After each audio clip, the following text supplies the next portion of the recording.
Good morning, everybody. Well, good evening, depending on which continent you are. My name is Maggie Chen. I'm a professor of economics and international affairs here at GW and the former director of the Institute for International Economic Policy, or IIEP. On behalf of IIEP Director, Professor Jay Shangbao, who unfortunately cannot be here today, I'm delighted to welcome you virtually. We at IIEP are very pleased to be hosting this event on how is the rollout of digital RMB changing the financial system in China and abroad. This is part of our 14th annual conference series on China's economic development and the US-China economic relations.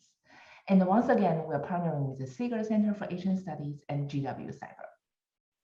For those of you who don't know us, IIEP is located at Addy School in GW and is a cross-school, multidisciplinary and non-partisan research center.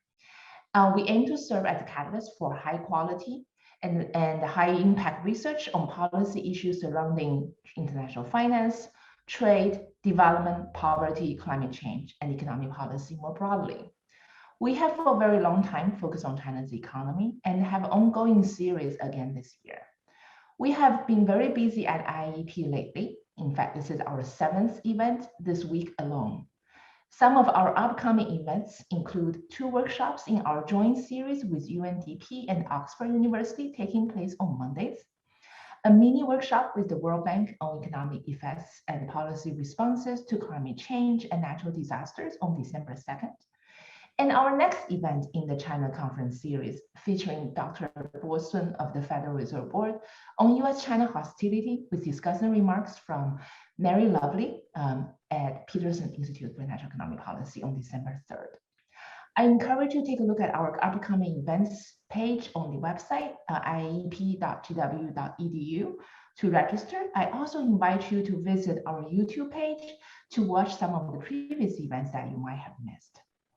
We would also like to acknowledge the IIEP Executive Circle and the Ning Li Family Endowment for their support and welcome any members who are in attendance or watching later.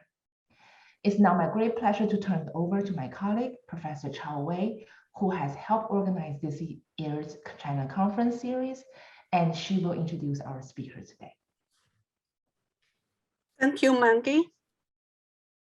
I'm Chao Wei. I'm a faculty with the Department of Economics at GW George Washington University and the faculty associate with IIEP. It's my pleasure to introduce today's speaker, Professor Jun Qian. Professor Jun Qian is a professor of finance and executive dean of Fanhai International School of Finance at Fudan University. His research interests span many areas of corporate finance, financial institutions, and capital markets. He has published widely in top academic journals such as American Economic Review. Our discussant, Mr. Martin Chorzempa, is currently a senior fellow at the Peterson Institute for International Economics. Martin is an expert on financial innovation and liberalization. He has a forthcoming book on fintech in China. Martin's views have been widely cited in news media such as the Wall Street Journal and New York Times. So you can learn more about the bios of our speaker and discussant from our event announcement. Now I'd like to welcome Professor Qian to give his take on digital currency implementation in China. Professor Qian, the podium is yours. Thank you very much. Very glad to be with you. I'm gonna share my screen.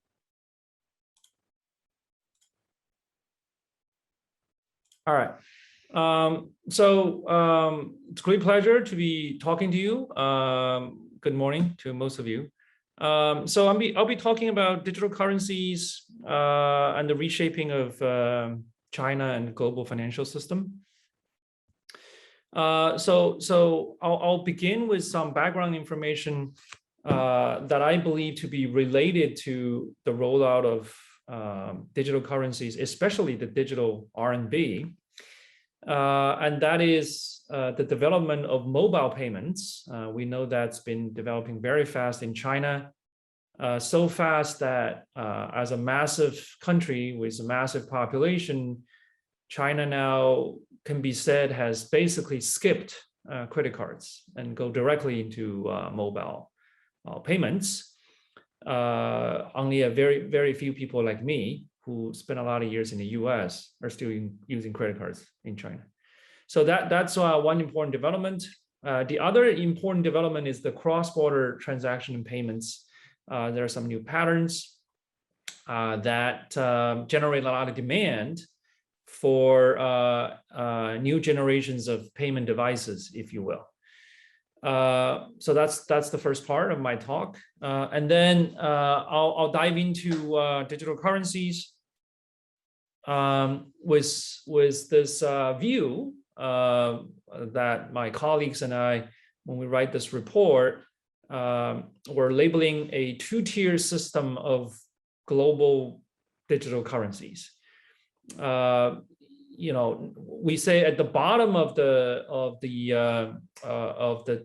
two-tier system are all of these cryptocurrencies, including Bitcoin, Ethereum, and so forth, and they're issued by non-government agencies, institutions, with the defining characteristic being decentralized. So we'll talk about a bit about Bitcoin and the demand for these cryptocurrencies, their flaws and problems. And then we'll move into the main subject, which is introducing, first of all, what's called the CBDC, which is Central Bank Digital Currencies. By the definition, these are digital currency issued by the central banks. So they are the digital version of the sovereign currencies. And in this regard, China is leading the way with rollout of the digital RMB in an increasing number of cities. And the digital RMB is used in a large number of what the Chinese authorities call consumption scenes or scenarios.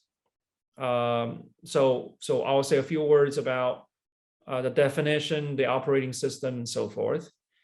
An excellent reference for the status of the digital RMB is the white paper issued by the People's Bank of China, that's China's central bank, in July of this year. It's called the Progress on the R&D of Digital RMB in China, something like that. And they actually have an English version. So in the PDF file I sent over, there's a link to the webpage of that report. And then I'll talk about more applications. So at the moment, the digital RMB, also the symbol is E, maybe that's for electronic, -CNY, which is the symbol for RMB. At the moment, the digital RMB has been exclusively used in domestic cities and consumption. The next upcoming big event, obviously, is the Beijing Winter Olympic. The word is that it's ready, but even then, so we know that there will be athletes, no foreign audience, but there will be athletes from around the globe arriving in Beijing. They will be allowed to use the digital RMB in Beijing for sure. If they can only use the digital current RMB in Beijing, that does not qualify as a cross-border transaction, right? I mean, they're foreign citizens, they're using the digital RMB in China. But what if the digital RMB is eventually used in cross-border transactions? What will happen? Will it help?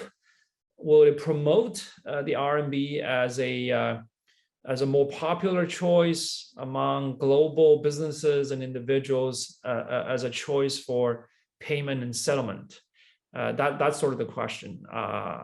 Obviously, I know that the US government is also very interested in that. One of our, we have the school, my school has an international advisory board. One of the board members is Professor Darryl Duffy of Stanford Graduate School of Business. He's a finance professor, and he told me that in June, he testified in Congress, the banking committee, on the status of the digital RMB, and he said he was asked most questions by the politicians about the prospect of what would happen when the digital RMB is used in cross-border transactions. Obviously, people in the room there are interested in, vis-a-vis the dollar, right? Obviously. So I'll talk about that.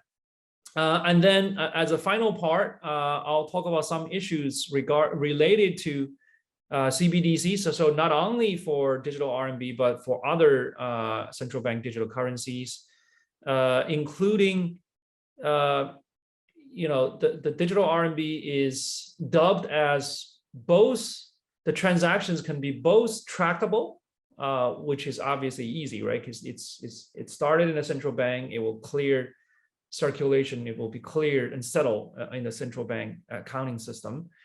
It can be fully trackable for the circle, but it can also be anonymous. So the technical question is how does the central bank manage to have transactions, some transactions trackable, fully trackable, but some other transactions are anonymous? What does that mean? That's one question. And the other question is that the Chinese central bank has already said the current version of the digital currency is to replace some of M0, that is to replace some of the cash in circulation. It will not completely replace cash. So for the foreseeable future, in China, at least, you will see the coexistence of the digital RMB and the traditional physical RMB. And that poses a lot of questions to regulators and to financial intermediaries alike. So that's sort of the plan. So let me continue with the first topic, and that is, I use the word revolution because there are a lot of changes in mobile payments and also cross-border. So the first thing is, as I said, mobile payments are gaining popularity very quickly. So there's some stat in 2020 during the year of the pandemic, when a lot of things slowed down, mobile payments actually spiked up. The global volume was 5.5 trillion, and China, not surprisingly, captured more than 40% of the total share at 2.5 trillion. If you look at what's called the third-party payment market, all right, so it's called third-party payment because, as I'll show you in some charts, in some figures, the traditional payment involve clearance of the buyers and sellers of a transaction's bank accounts. So it involves two banks at least, that the banks will clear their accounts. Third-party payment company can be interpreted as the third party beyond the buyer's institution and seller's institution, the third party, and their role is to facilitate, if you will, to facilitate the completion of a transaction. So facilitate means, in terms of technology, they can better connect, more quickly connect all the buyers, sellers, bank accounts and banking institutions, but also very important in terms of using the language of banking, they provide credit enhancement, and that is under some situation, the third-party payment company can guarantee, for example, the seller's bank that they will receive the payment from the buyer, and once they guarantee they're going to receive the payment, then the seller's bank can let's say if it's done by a credit card or WeChat Pay or whatever, they can let the transaction to be completed more quickly because of the third-party institution acting as a guarantor. So that is a very important function played by these third-party payment companies. So obviously in China, they're the dominant duo, and that is Alipay and WeChat Pay. I should point out Alipay and WeChat Pay are very large in terms of handling mobile payments and also handling the mass population consumption. So for the billions of consumers and all these transactions related to the small amount consumption, Alipay and WeChat Pay are the two giants. Importantly, there are other third-party payment companies that they facilitate the transactions not between consumers. For example, there is a company based in Shanghai. I know this company well because its founder is an alum of Fudan University. It's called Huifu Tianxia. They have an English name, I forgot. It was listed in Hong Kong. What they do is they facilitate transactions, payments to be completed along the supply chain. So they complete these transactions between firms and companies. Obviously, they capture a different market from Alipay and WeChat Pay, which serve the largest number of customers because they face the population, because the majority of the population in China have either a WeChat account or Alipay account or both. Actually, most people have both. All right. So it's important to point out that the Alipay and WeChat Pay, in terms of helping settle, facilitating the completion of mobile payments, they have a very large market share. It's over 94%. But in terms of the entire third-party payment market, there are still other important players. And in economics, we have these models called duopoly.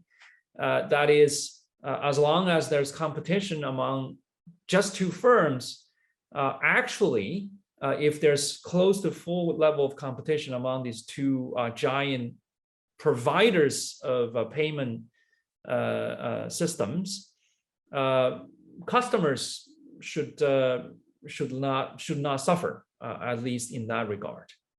Okay, so that's the situation about mobile payments and this third-party payment companies in China.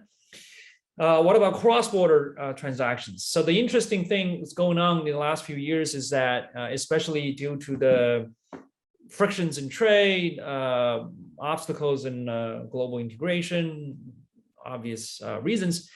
So there has been a slowdown in trade in a traditional sense, especially B2B type of trade. But if you look at the total volume of the cross-border payments, it continues to go up, especially during 2020. During the pandemic, a lot of goods and services cannot be shipped. But nevertheless, cross-border payments were still completed. And the reason for that is that what we label as the retail transactions are picking up speed. Retail cross-border transactions means that it is the individual consumers when they go abroad or when they buy stuff, Chinese customers buying US products with the help of a lot of intermediaries. These type of transactions, the characteristic is that they are very small in amount, in the volume, but they are very high frequency. One consumer during the pandemic, when you sit at home at the computer, you can place 100 orders to buy small amounts of goods from all over the world, and that's very different from, as I said, from these traditional B2B trade.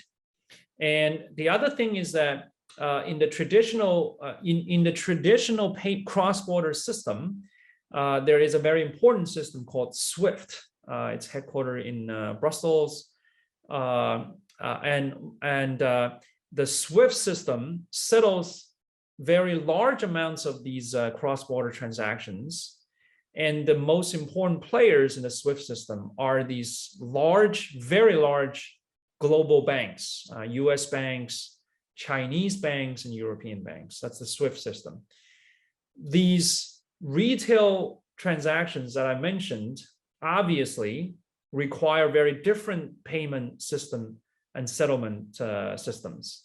And again, it is in this regard, companies like Alipay and WeChat Pay, they also want to expand more to do cross-border businesses. Obviously, there are some important restrictions placed by various governments, but nevertheless, as you can see, the traditional SWIFT system, which is very good at handling large amounts of transactions, well, handling large volume transactions from these large institutions, is not very good at handling these small amount but high frequency transactions. So that's what I said, the demand for fast, low cost, and a lot of times anonymous payment devices and tools. Here's some more information, just showing you how big the scale of consumption, especially consumption completed by mobile payments in China. You might know that Jack Ma, the founder of Alibaba, he was an English teacher before he was an entrepreneur. So he learned the culture and all the customs in the US very well. So apparently he knew that in the US there are a lot of these so-called hallmark holidays. So he invented one for China. This is called Double 11, November 11. It's a lot of ones. So the one name for November 11 is Singles Day. So single people can have dates on that day, but that's not the most important. The most important day is that's a giant, important consumption day, especially you buy stuff online, use your mobile phone. All right. So here I'm showing you the scale of Alibaba's Double 11, the volume of consumption done by mobile devices, and obviously settled, cleared by Alibaba's system, payment system, on that day, as compared to the US, as compared to the important shopping days in the US, and that's the Black Friday, and later on Black Friday plus the Cyber Monday. As you can see that the volume of transactions cleared by Alibaba is very big. It's actually bigger than all the retail volumes in the US of Black Friday and Cyber Monday. All right, so the next topic is Bitcoin.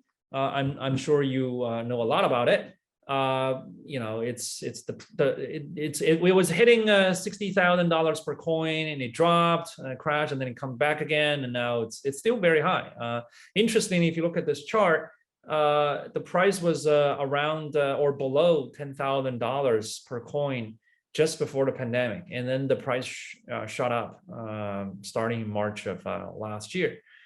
In the other graph, you will see that that's the amount of issuance by the second generation of cryptocurrencies or stable coins. One of the important one is called Ethereum. It's not a price chart, it's just telling you that the volume of issuance has also gone up. So in order to talk about, to introduce the digital currency, especially the digital currencies issued by central banks, we should have some understanding of Bitcoin. And as I said, Bitcoin can be regarded as the beginning of DeFi, or decentralized finance. It started after the last global financial crisis. It was in part regarded as a rebellion against the old system, in a sense that, after a crisis, central banks printed a lot of money, dumped a lot of liquidity in the system, and then, we go through the cycle and again. So the decentralized finance, in part, was a rebellion against this sort of traditional model. So they want to have a decentralized, not regulated system of a payment and other financial functions. So Bitcoin was a nice invention in terms of it was the first decentralized peer-to-peer payment system using smart contracts, if you will. It relies on blockchain technology and this consensus algorithm of proof of work. If you're interested, there are academic papers documenting the advantages and disadvantages of this type of system. I will concentrate on the flaws of Bitcoin as the first decentralized finance product. Number one, you mine, right? You search for these coins and mining. The mining process consumes a lot of energy, a lot of electricity. At some point, the number I read was over 40% of all the energy used in mining of Bitcoin took place in China, which means China was responsible for like half of the mining. Again, not surprising. And then during the first half of this year, the Chinese government had another round of efforts to shut down trading of Bitcoin. Transaction Bitcoin is illegal in China. But this time, the Chinese government and all the branches of government around the country, what they were doing is to shut down power stations, mini power stations that were used exclusively for the mining of Bitcoin. So they shut down these power stations, a lot of them. And that led to a crash of Bitcoin price because there was not enough mining activity. So obviously that's not good, right? Especially when we're talking about saving the planet, for having a green planet. Bitcoin has safety issues. It has been hacked in by hackers. You see the chart of the volatility of price fluctuation is enormous. So it's not stable enough in terms of asset prices. So it's not cannot be regarded as a regular asset if you care about long-term stability of the prices. And very importantly, it's both a big attraction, but also a problem is that these transactions are anonymous. Not only it's anonymous, people can use Bitcoin as a way to transfer wealth in and out of country. So not surprisingly, this has been used by used in a lot of illegal activities, money launderings and so forth. There was an academic paper published in the best journal in finance, the Journal of Finance. They did some estimation, and they're according to their estimation, more than half of all the transactions in Bitcoin were related to illegal activities. A lot of that was used in cross-border transactions, transferring wealth without revealing your identity.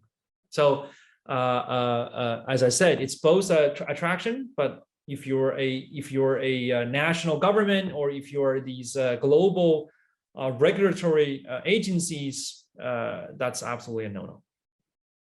Okay, and finally, the interesting thing is that these decentralized products, you have this peer-to-peer payment system. That's good, but my own view is that as long as the end users are humans, when you have a group of humans to use a common product, I think you need a governance system, and any sort of governance system is actually some form or another centralization. So I myself, but again, I'm a traditional finance person. I don't believe in completely decentralized finance.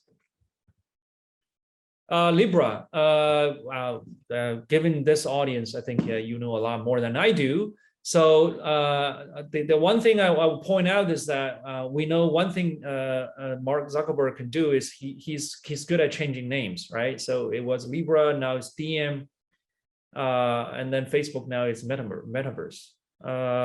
So if you look at the current version of DM, it's still not fully rolled out. We'll see whether the U.S. government allows them to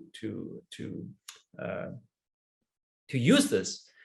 Obviously, the advantage of Facebook is that it has 2.7 billion active users worldwide. That's different from WeChat and Alipay, in that WeChat has also like, 1.5 or 1.6 billion users, active users, but most of them are Chinese, including overseas Chinese. Whereas Facebook is used by people around the globe, in all the countries.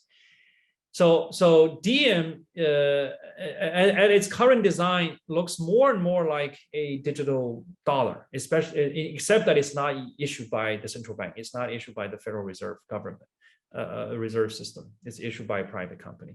But we will see if Diem can be realized. All right.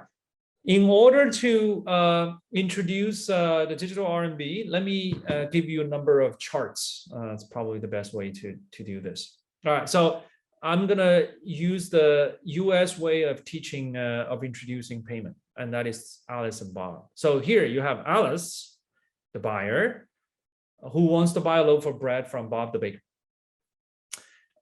Before we introduce any sort of payment system, the simplest transaction is by cash, okay, as in shown in this picture. Let's assume that Bob will not deposit the cash in a bank, right? That's important. Once you deposit the cash in a bank, you use some sort of physical infrastructure of the bank. Bob just keeps the cash or he uses the cash. And that is a pure cash transaction. And it's important in the sense that, one, there's no electronic device needed. You don't need any infrastructure. This can be done anywhere. Obviously, during the pandemic, people want no contact, right? So you might have to use some device to shoot over the cash or something. Two, very importantly, for most of these cash transactions, it's anonymous. Other than these very large bills that have serial numbers that can be tracked, one advantage of using cash is anonymous. And that's something we need to keep in mind when we talk about the anonymous use of digital currencies. All right, so that's by cash. And this is a typical, what we call conventional bank railed payment system. So electronically. So except here I'm using the RMB, right? Not dollar. So suppose Alice wants to buy 80 RMB worth of bread from Bob. So what happens is Alice's bank, right, where she has a bank account, is gonna send message to Bob's bank to check the accounts, and then eventually the accounts from two banks will settle numbers. You change number, plus and minus. That's how a transaction is cleared through the banking system. Now, this is obviously a very simple transaction because it only involves one buyer who has one account at one bank and another seller with one bank account and another bank. More realistically, a transaction can involve more customers. So C's can interpret as customers, and the B's are banks. So multiple customers might have different accounts at different banks. So you can imagine that some of these transactions involving multiple parties and multiple banks is actually not that trivial. In fact, in addition to having these banks, you also need a central clearing system that checks the balances of all these accounts, including the bank's accounts. So at the center of this picture, you see the red box called CB. You can interpret that as the central bank is behind all of these banks as the ultimate lender or central clearing system behind all of these transactions. So that's a realistic situation with the traditional clearing system in the banks, in the banking system. So now what happens with the digital RMB? Okay. And again, in this chart, so this is probably the most important part of the talk. So at the bottom, you will see that as the issuer of the digital RMB or the e-CNY, the issuer is the Central Bank of China, People's Bank of China. So the central bank issues in here, for example, a bunch of digital currency, and then these currencies will be used in these consumption scenarios, such as this. Very importantly, you will see, and this is an accurate picture of what's going on in the real world in China on the ground. And that is the central bank does not issue the digital RMB directly to consumers, okay? The issuance and the circulation is intermediated. You see that Alice has an account at the People's Bank of China, but it's not her own account. It's the account by her PSA. So you saw the notation PSPA. PSP stands for Payment Service Provider. Payment Service Provider. PSA, that's Alice PSP. And Bob also has potentially a different PSP. Okay, so these PSPs are financial institutions. So far, the central bank has approved a bunch of commercial banks to be PSPs. And very importantly, both Alipay and WeChat Pay are also PSPs. So what happens in China is that if you use a mobile phone, if you open your Alipay page menu, there is a choice that allows you to use the digital RMB. There's all these other choices, but digital RMB now is an additional choice for payment inside WeChat Pay, or as long as you apply for it. So this is a system that's called it's called a intermediated rollout of the digital currency. By doing this, the central bank brings in pretty much the traditional financial institutions into the picture. So this avoids the so-called disintermediation problem, right? Because people wonder, once everybody has an account with the central bank and this whole thing is tractable, it's very fast, why do you need a bank? You don't need a bank to do anything, right? So I'm going to argue later on that you need the bank to continue to do what they've been doing, despite the fact that the digital currency, the digital RMB, will be used in more situations. Okay, so here, banks and WeChat Pay and Alipay come in as PSPs. The settlement, the payment system a payment cannot be completed. A payment using digital RMB cannot be completed without these PSPs. So that's the important message. Sorry that I haven't changed all this, but I basically already explained this. So if you read the white paper by PBC, they give the definition. It's a digital version of the sovereign currency.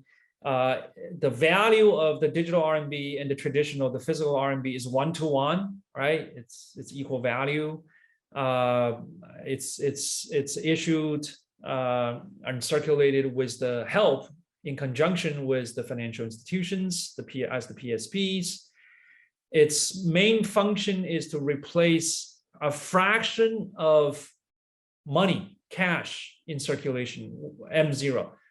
When I say cash, that can be coins, that can be paper money, and it also can be some of the electronic RMB that we talked about before, all right? But as I already said, the central bank made it clear that the traditional forms of RMB will coexist with digital RMB, or there will be less.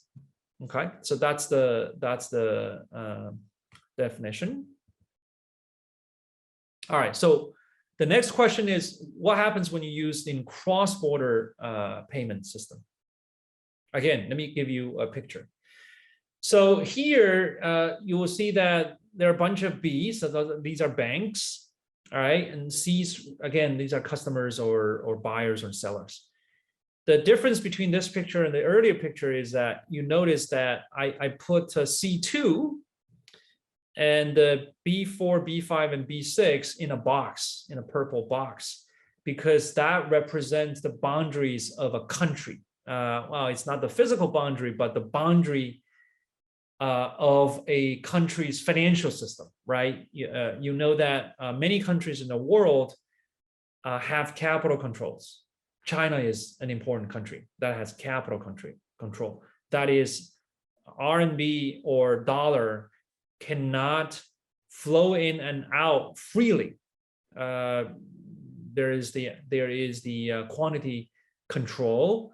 There connects special tunnels, but China and many other emerging countries are not like the US, where money can flow in and out of the country very freely. So there's the boundary. There's the boundary of the financial system.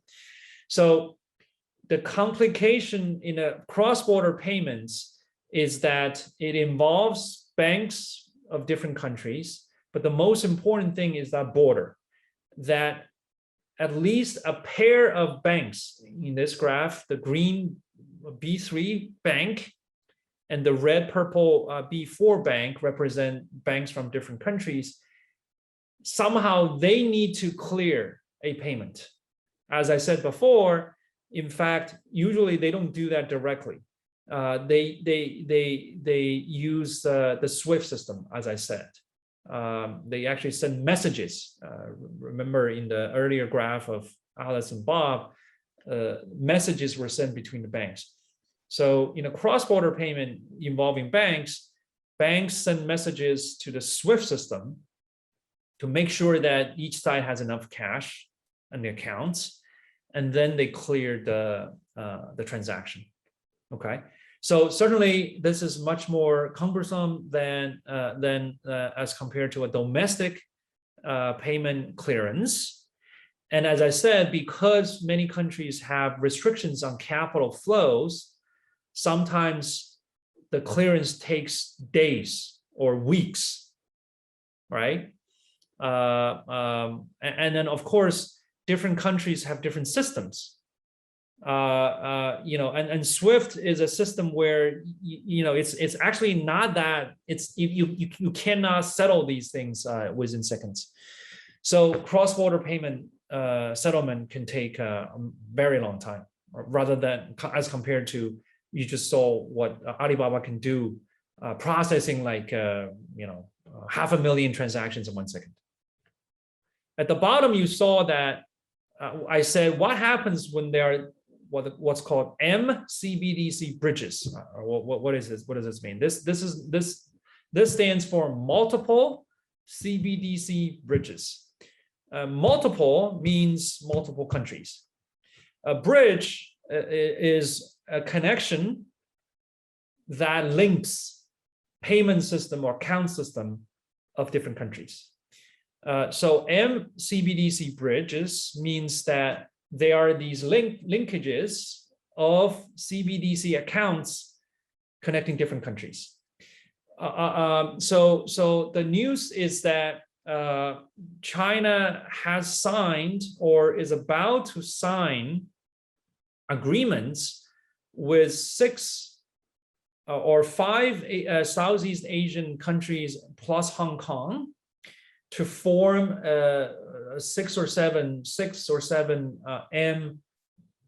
digital RMB bridges. All right.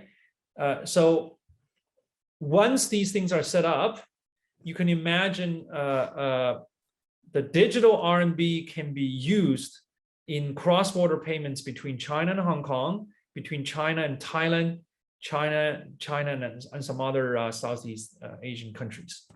And the idea is that the central banks of these other countries will have digital RMB accounts that's recognized by the Chinese central bank. That's the key. Okay. So once these other central banks have digital RMB accounts, then digital RMB can be used in these cross-border transactions, kind of similar to this picture, except you still need to cross the border, right? If China and other countries still impose these restrictions on capital flow, how much money can flow in and out in 1 day or a month, these transactions cannot be settled instantaneously. In China, if everything is in China, the interesting about the digital RMB is that as shown by this picture, because everything begins and ends with accounts at the central bank, right? Let me repeat that. Because everything begins and ends with accounts of these institutions and PSPs accounts. They all have accounts at the central bank, which is the issuer and the final settlement clearance institution. You can have what we call transaction is settlement. Okay, you don't need to send messages to but among these different banks. You don't need that because everybody has accounts at the central bank, and that can be settled instantaneously. Okay, so these transactions using digital RMB in China are extremely fast. Going forward, here in the cross-border, you still have to go through those restrictions of capital flow, but suppose these capital flows can be done, and if these foreign central banks have the digital RMB accounts that are recognized and linked with the accounts of the Chinese central bank, then these payments can be cleared. Notice that's still a very large improvement over what's depicted in this picture, okay? Because you don't need, for example, you don't need the SWIFT system to send the messages, and then you have these multiple banks to clear the system. All right. All right, I already mentioned the two important issues. That one is the transactions can be trackable or anonymous. The Chinese central bank have not released specific guidelines of how they're going to do this.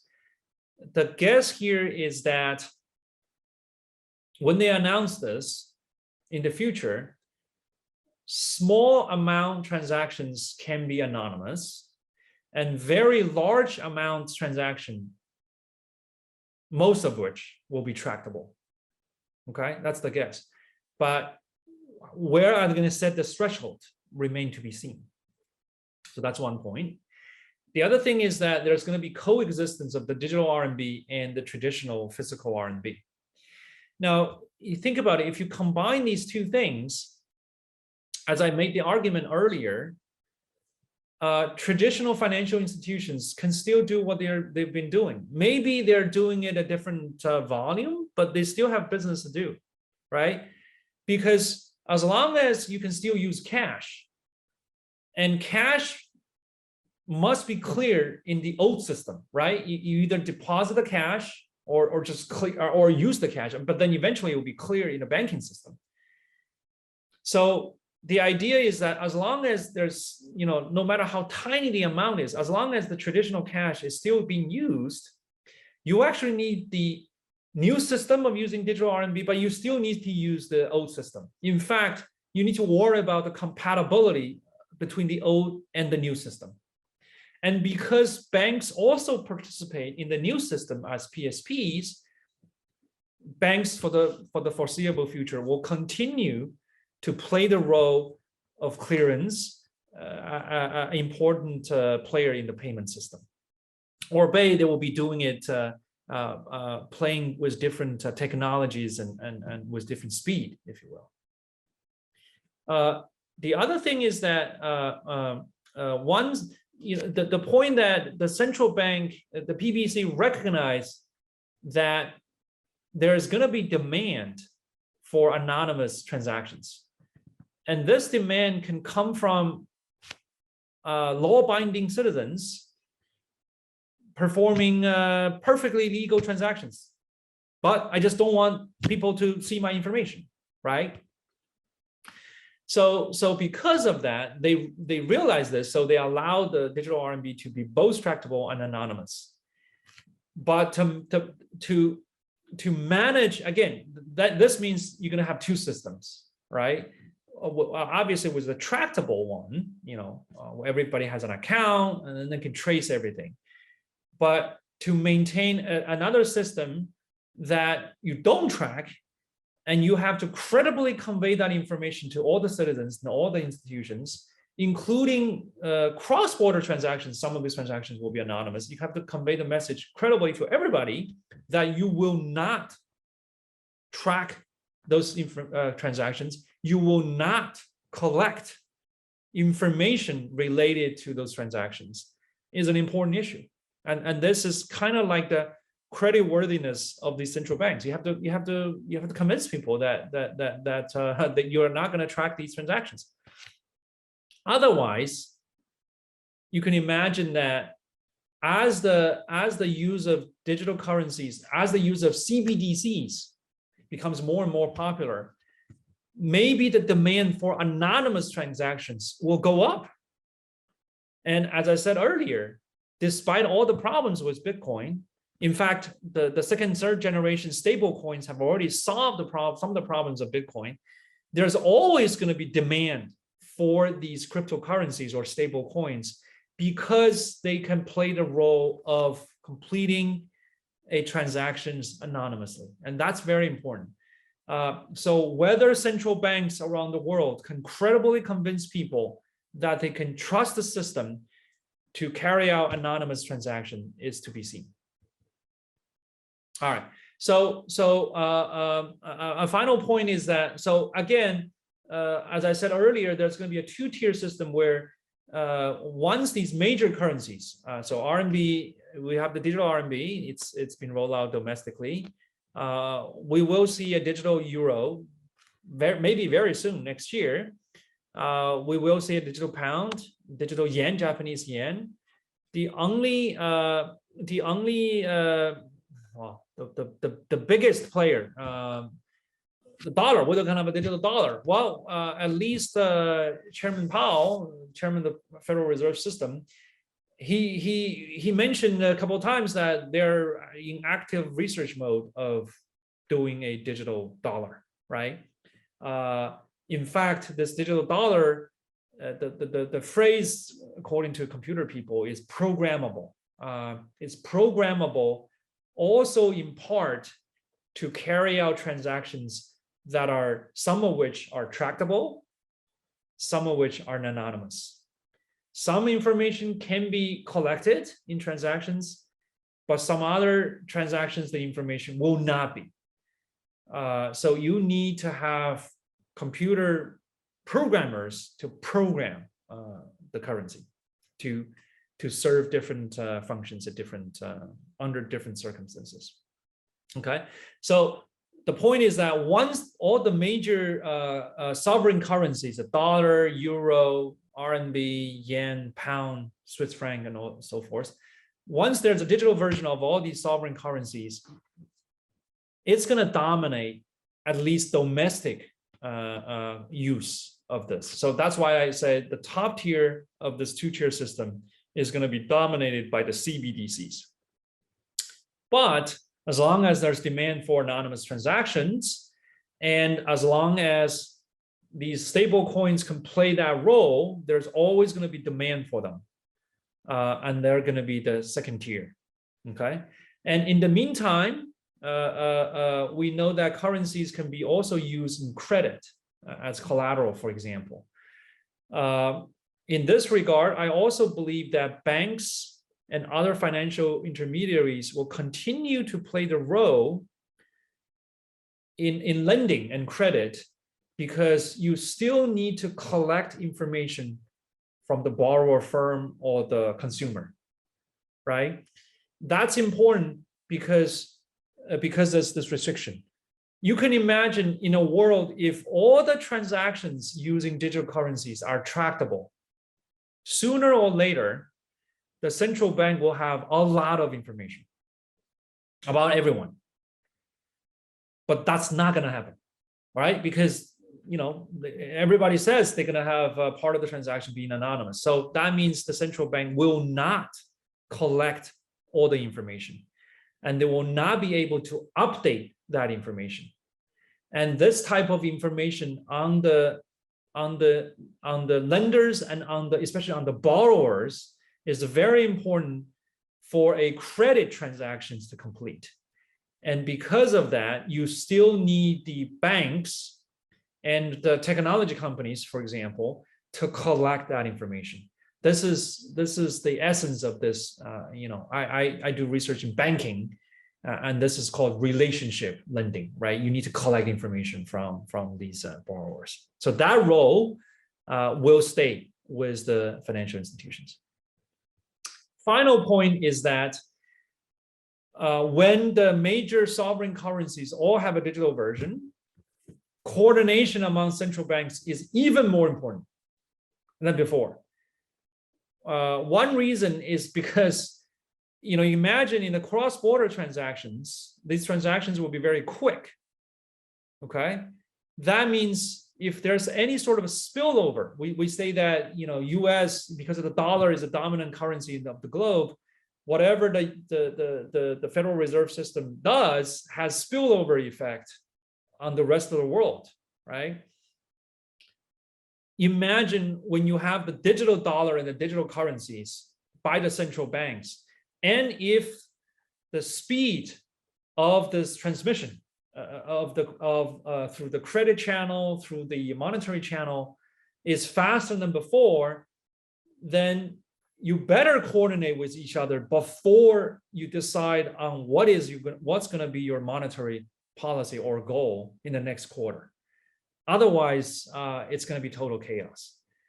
And of course, with the digital currencies, there's a lot of issue with how do you store data, how do you move data from one country to another. That needs coordination. With digital currencies used in cross-border payments, how do governments regulate anti-money laundering?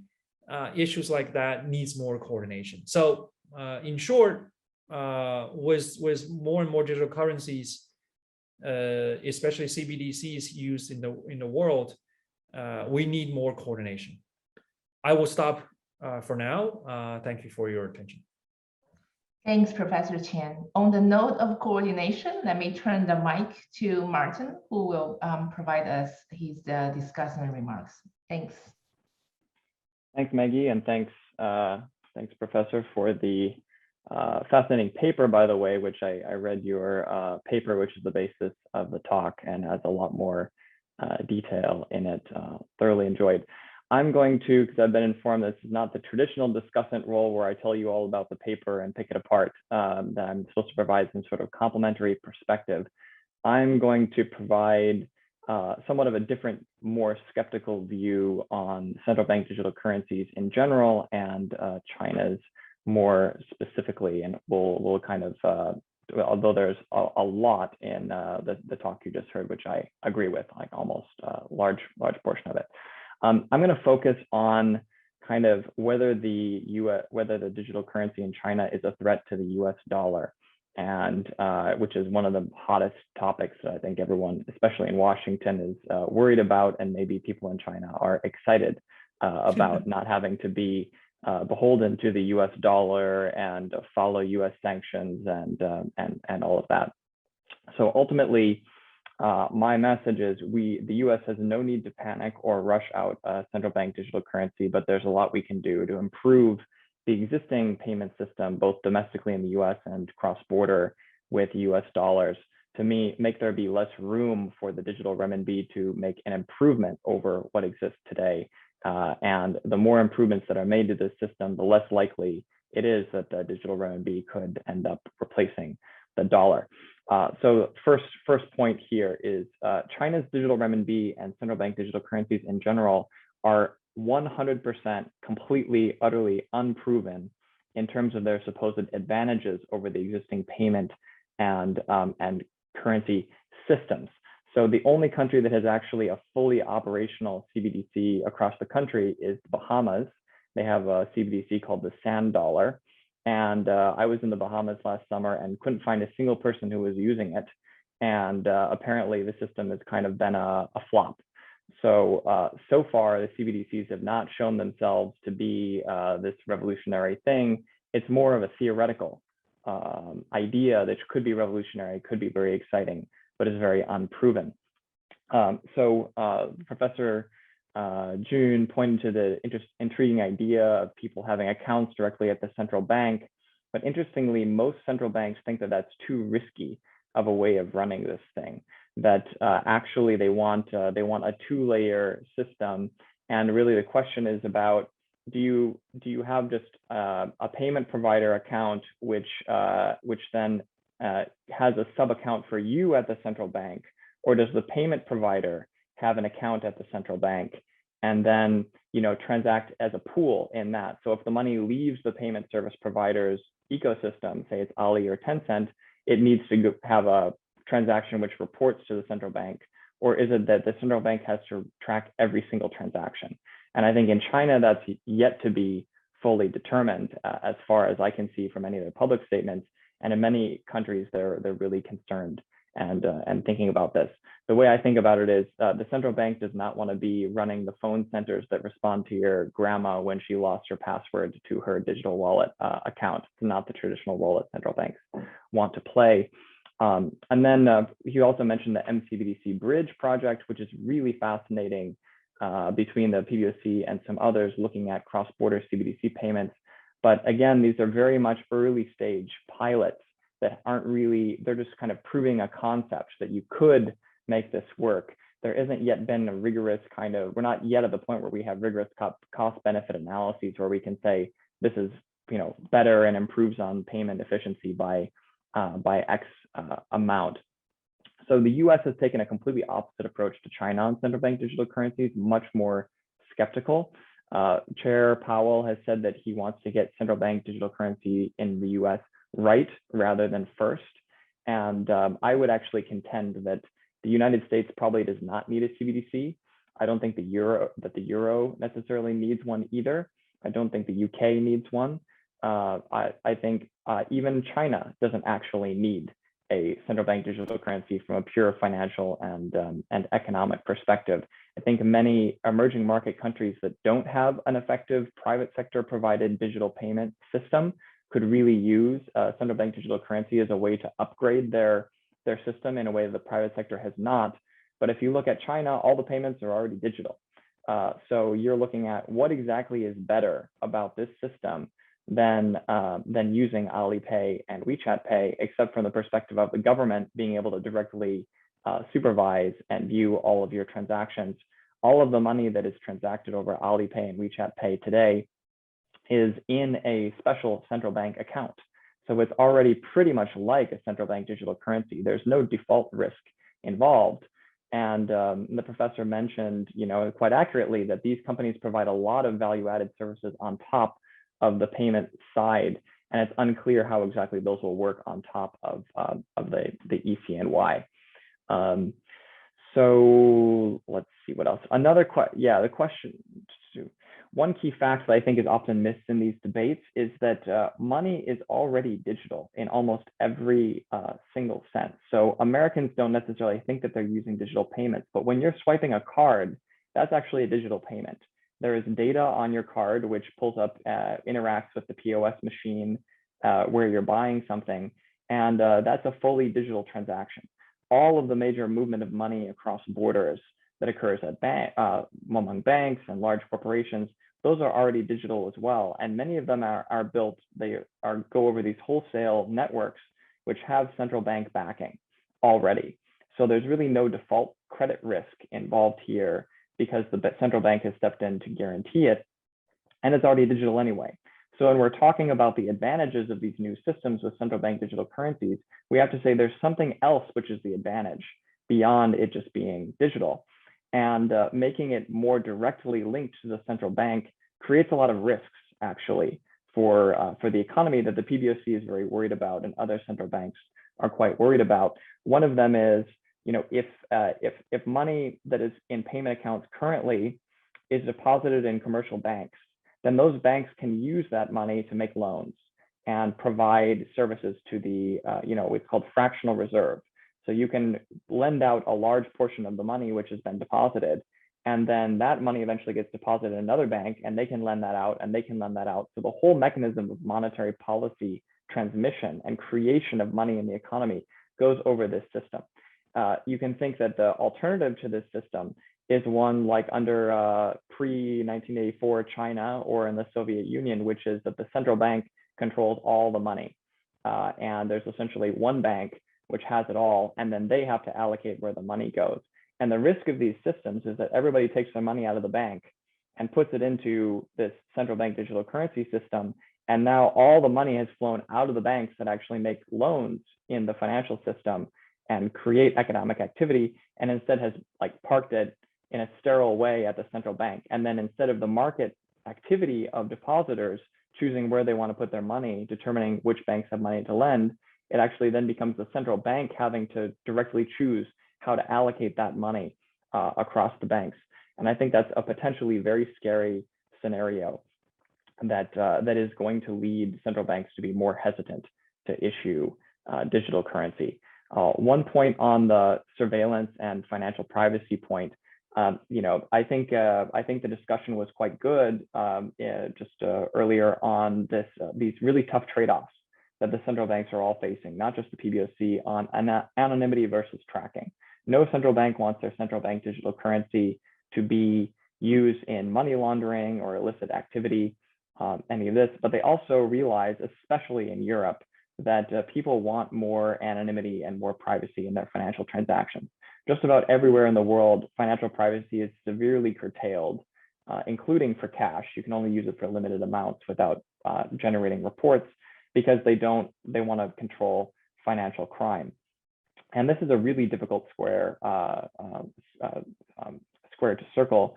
And the PBOC, I think, has done actually an excellent job in trying to develop a system with different tiers that allows people to get at least more anonymity in terms of the people they're transacting with and the wallets that they're transacting with, so that not every transaction creates data for the big tech companies. I wouldn't actually say that these payments are anonymous at any level. At the most anonymous level, you have a pseudonymous payments, which is that you have a wallet which is only linked to your phone number. Now the telecom company knows your identity and the identity associated with that phone number. When the PBOC is clearing transactions on a day-to-day basis, they might not see that your identity, but they see that this phone number is transacting. So there is a record that if they decide later on that you are doing anything that they don't like, if you're suspected of a crime, if you're suspected of doing something which might be politically problematic, the PBOC can always call up, can always go through channels and ask the telecom company to let them know who this person is, and then they will be able to unmask and have a record of every single one of that individual's transactions on the CBDC system. So I think that's interesting, and the key question there is how much protection will there actually be within that system? How much do you believe that the PBOC will have limited access to those payments? I actually think they'll have limited access. Because of China's bureaucratic politics. There's a lot of silos, and departments don't like to share data across the silos. Overall, I'll conclude with why I'm not worried for the United States. Based on all this, the first is that Chinese fintech companies, which are extremely innovative, have proven themselves to be revolutionary in remaking finance in China, have the best technology, billions in capital, lots of expertise. They've had a really hard time getting any users abroad. There is no fintech equivalent of TikTok, and lots of national security concerns about data in other countries have hampered their ability to gain market share abroad and get approval from regulators to operate abroad, except for Chinese tourists. And I think that's only going to get worse as now it's much harder for these companies to argue that they wouldn't hand over data to the Chinese government due to the change in the political economy most recently. The second is that renminbi internationalization, despite China's growing role in the global economy, has been completely flat for the last few years. It's currently used, renminbi is about 2% of global transactions, and I don't see the digital renminbi changing this in the near future, unless maybe everyone in the world is using CBDCs, which I think is going to take a long time, and then are able to prove that they work well for these high-stakes central bank to central bank payments, which are extremely risky. Just to give you an idea of how long this takes, the current standards that are used for payments over SWIFT took 20 years from the time they were developed to the time that they were fully implemented. So this is not a process that occurs in 1 to 2 years, a reset of the global payment architecture.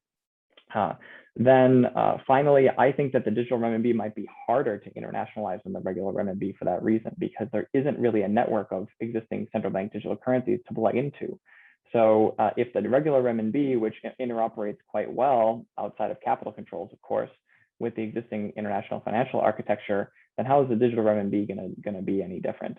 It's possible that it will be more efficient. It's possible that it will be faster. It's possible that it will solve all sorts of problems.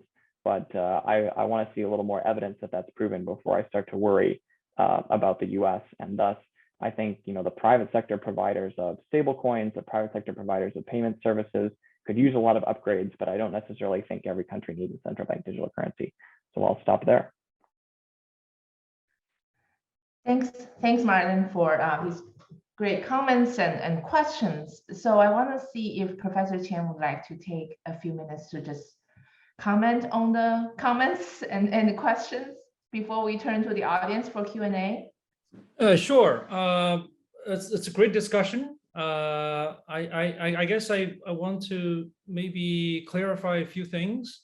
The first thing is that, as I said, another very useful source for people interested in this, especially global development of CBDCs, is the Bank of International Settlement. BIS has very nice reports, sort of describing what each country has been doing.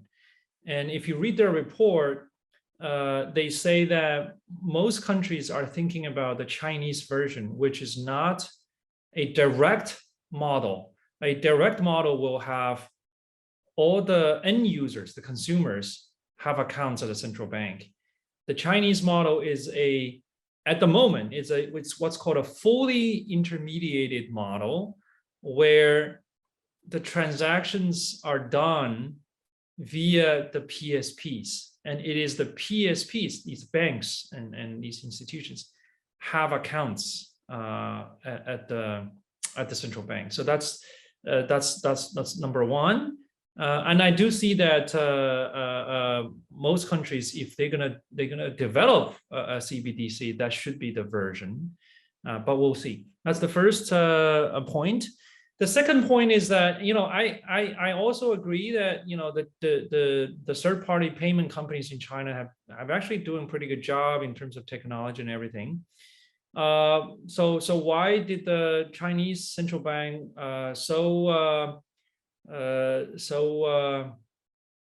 they wanted it so much to research and roll out a CBDC? I guess there are several issues, maybe. One is maybe they still worry about these tech companies in some sense, just like the US government worries about their big tech companies. I think so because Martin mentioned that I take the point as there isn't much to be improved upon because these payment system in China have already worked pretty well. That's I think that's an accurate statement.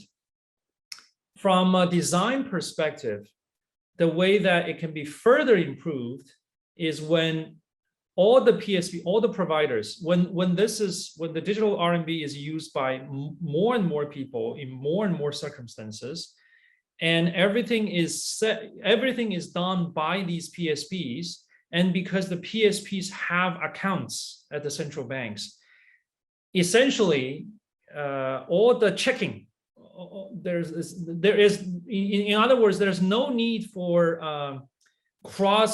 there's no need for a checking of a third party's account system, because everybody has their accounts at the central bank. And if everything is linked, that makes the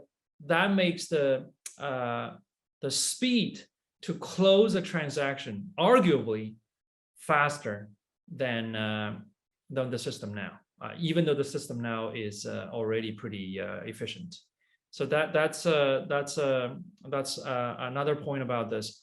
And I think you're right. I mentioned this as well. Each central bank is facing this choice of how to to have both anonymous transactions tractable and how to credibly convey to the people that you will keep some of these transactions anonymous. So for example, the PBCs already announced that they will not collect information from these PSPs on certain on information related to certain transactions. On this though, I do want to mention there is I think there is some difference between how the Chinese view privacy protection and other countries. In fact, Alibaba has done surveys to its own users, massive amount of users. It's an interesting survey. Basically, the survey asks people that, do you view protection of privacy important? Almost everybody, over 90% says, oh, it's very important. I don't want to review my identity or everything. And then the next question is, if I design some features that allows you to have a better use or a more efficient use of a function, but the condition is that you need to share some of your information, would you consider doing it? And the answer for that in China is that more than half of the people said yes. I bet if you take that survey in the US, the majority of people will say no. I want to point out that difference as an important factor in the coming months and years in how big data is used in different countries. Interestingly, the Europe already has this GDPR, right? Basically says the property rights, the ownership of data belong to the consumer, the individuals. That's all well and nice, protecting privacy, but given that extreme set of guidelines and laws, basically that means any data on consumer cannot be shared, or it's very hard to share. And the property of big data is that the more you share, the more value you can create. You not only create value for individual companies and individuals, you can create value for everybody. So the key is, how do you strike a balance between sharing and keeping secret of the most important sensitive information? So if the reason I mentioned this is that if there's any country or any central bank can do this, can say that we're going to do some of this anonymous, some of this tractable, I think it's China. And I think that approach is actually likely to be accepted by most Chinese. I'm not sure it will be accepted outside China, but I think inside China, I think that concept will be accepted, as long as people feel that with these new features, they can get things done more easily. But a lot of the points raised by Martin, I absolutely agree. I'll stop here. Thanks, Professor Chen. Now let's open the floor to the audience. Feel free to type in your questions in the Q&A session. And I turn to Chao. I think Chao has some questions. So I'll let Chao raise her questions, and then we'll look at the existing questions in the Q&A. Thank you, Maggie. So I have one question for Professor Chen and another question for Martin. It's really very interesting talk. I have learned a lot. So from my perspective, for any central bank digital currency to be accepted for international payment, I think one important issue is stability of value. So from the perspective of stability of value, so I want to ask Professor Chen, do you think digital currencies, RMB, can be used as a pathway for China to challenge the dominant position of US dollars in the international payment system? And also, do you see an upper bound on the importance of digital RMB on the international stage? will it be restricted to a set of countries, or do you see it become a truly international currency? So my question to Martin, I really like your question is, why there's no TikTok type of adoption of financial technology from China. So I want to ask you, why? Do you think this is mostly because of political reason, like in terms of the trust in the political regime? Or do you think it's more for economic reasons, for example, stability of value and capital inflow outflow issues? So, or you think it's because of both? So that's my question. Thanks, right, Charles. Professor Chen, let me also give you some more questions before you answer Charles' questions. So let's just pile up some of the questions we already see in the Q&A, because there's some overlaps in terms of the questions. So several attendees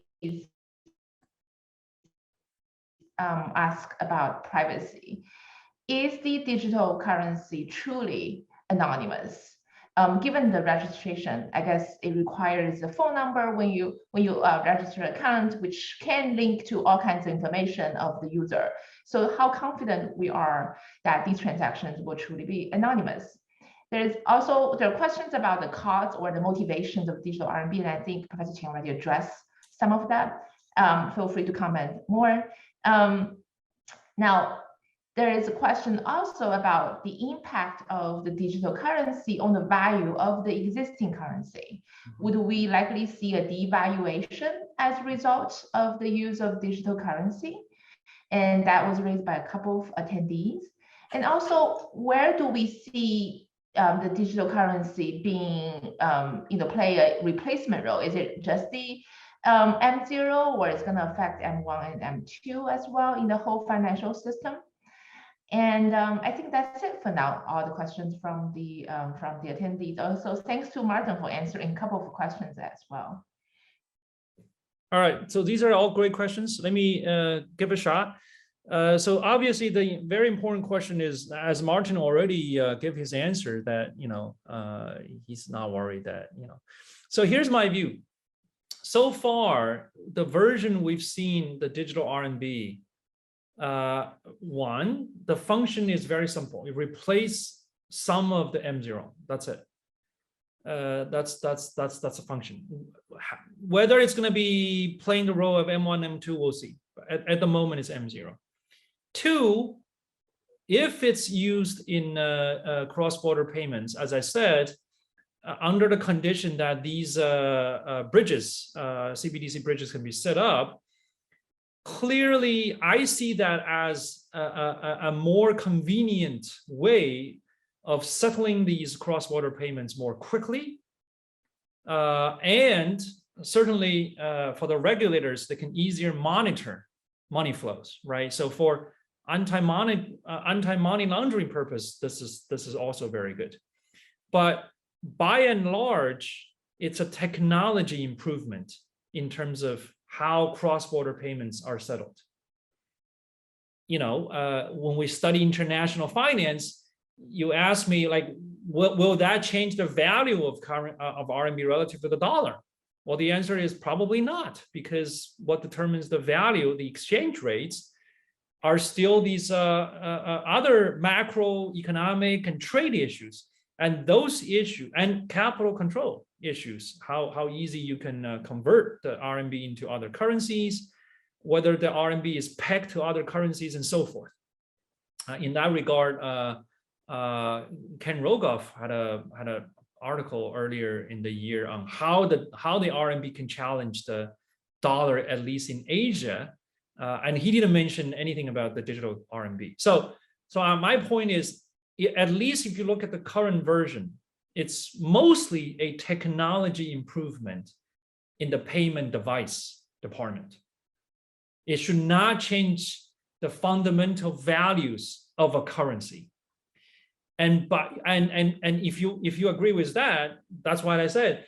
When it's actually used in cross-border payments in these M bridges, with this M bridges set up, it might improve the attractiveness of the RMB.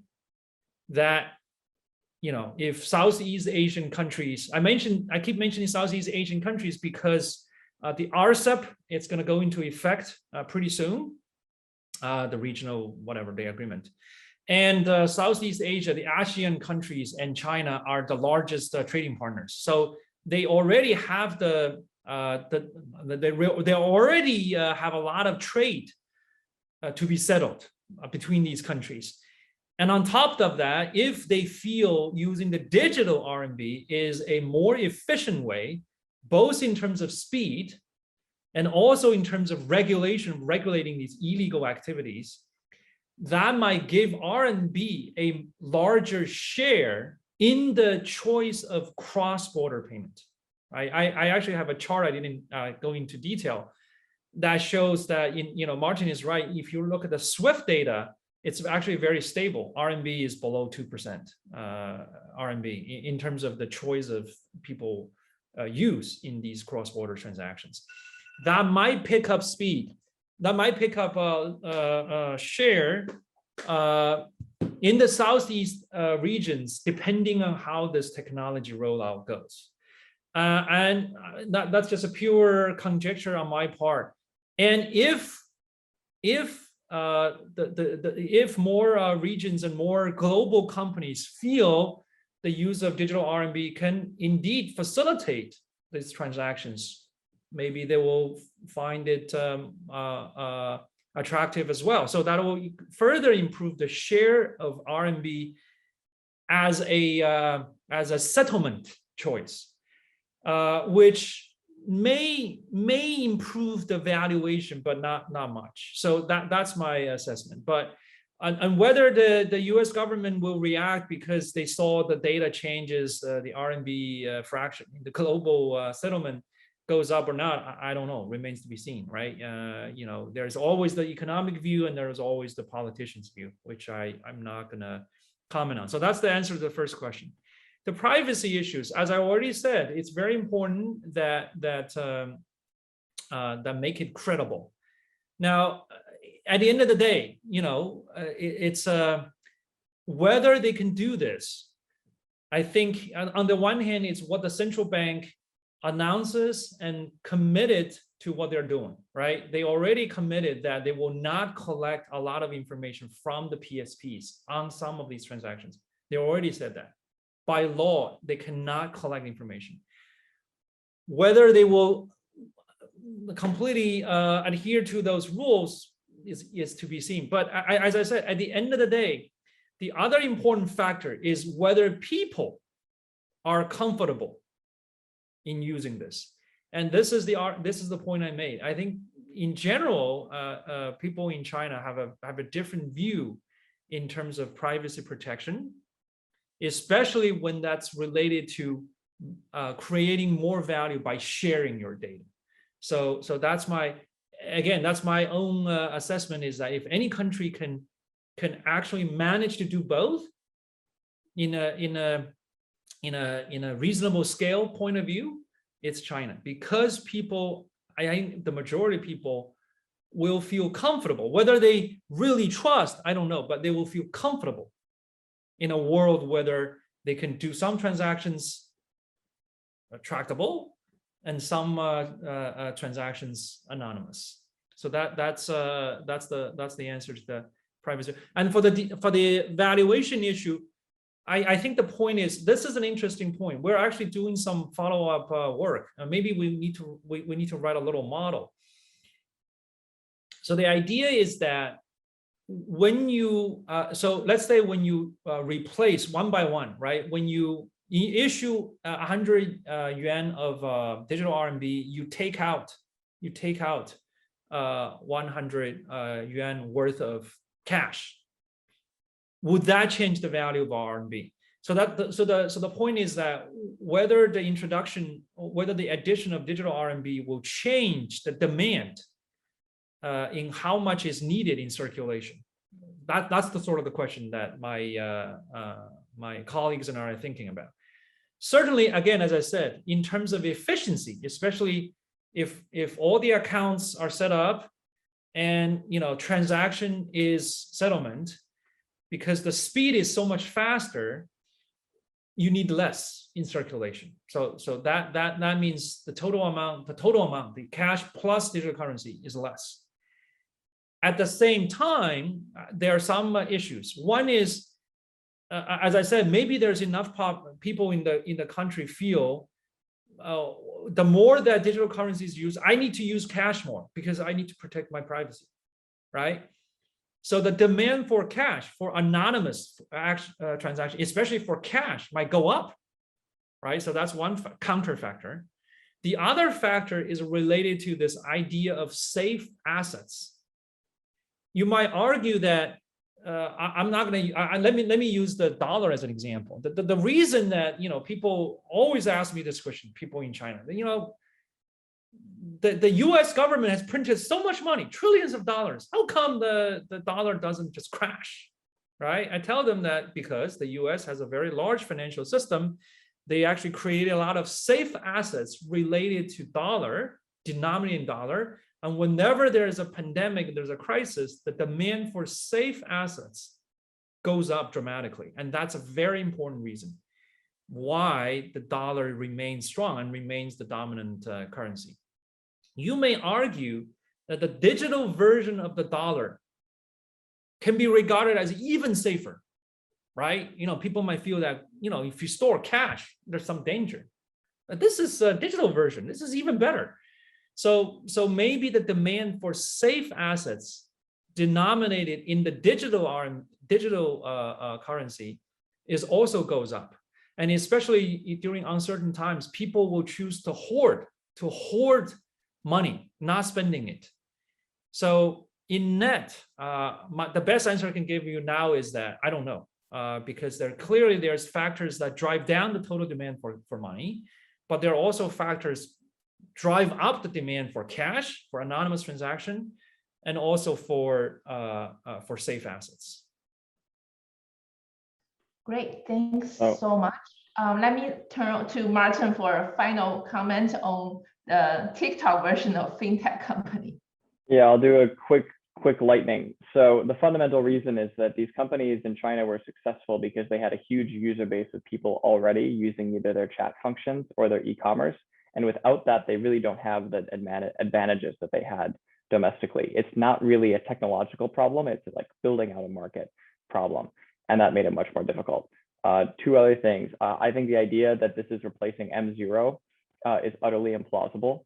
I think that it's clear that the whole point of this is to replace transactions that are currently digital already, Alipay and WeChat Pay transactions, and not to replace cash transactions, which have already totally vanished from Chinese cities. So I think the PBOC says they're replacing M0 so that the banks don't get worried, but I find it to be utterly disingenuous and not believable at all. I'll stop there. Great, thanks everybody for all your very insightful remarks. I have certainly learned a lot on this topic, and I think we look forward to hearing more on these issues. And thanks to Professor Chen for staying with us past midnight in Shanghai, and thanks to Martin for the comments. And please stay tuned for our future events, and we look forward to continuing interacting with everybody.